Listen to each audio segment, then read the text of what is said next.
Industry, వ్యాపారవేత్తలే కాకుండా సామాన్యులు సైతం తమకు తోచినంత సాయం చేస్తున్నారు. విరాళాలు ఇచ్చేవారి కోసం బ్యాంక్ అకౌంట్ డీటెయిల్స్ తో పాటు యూపీఐ కోడ్ సైతం విడుదల చేసింది ఏపీ సర్కార్.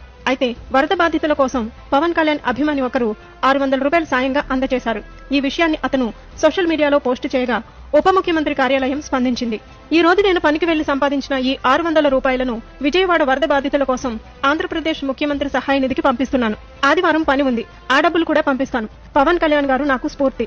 కష్టాలన్నవి అందరికీ వస్తూ ఉంటాయి. ఆ కష్టం ఏంటన్నది కష్టపడిన వాడికి మాత్రమే తెలుస్తుంది అంటూ గుడవర్తి సుబ్రహ్మణ్యం అనే వ్యక్తి ట్వీట్ చేశాడు. ఇక ఈ ట్వీట్ కు డిప్యూటీ సీఎంఓ రిప్లై ఇచ్చింది. రోజువారీ కష్టం చేసుకుంటూ సంపాదించిన మీ కష్టార్జితం నుంచి వరద బాధితులకు సహాయం అందించాలనుకున్న మీ ఆలోచన స్ఫూర్తిదాయకం. ఆపదలో ఉన్న వారికి మనస్ఫూర్తిగా ఇచ్చే ప్రతి రూపాయి విలువైనది. అది చిన్నది అని సంకోచించే వారికి ఇది ఒక ప్రేరణ. నిస్వార్థంగా ప్రజల కష్టాల కోసం ఆలోచించి ముఖ్యమంత్రి సహాయ నిధికి అందించిన 600 రూపాయలు చాలా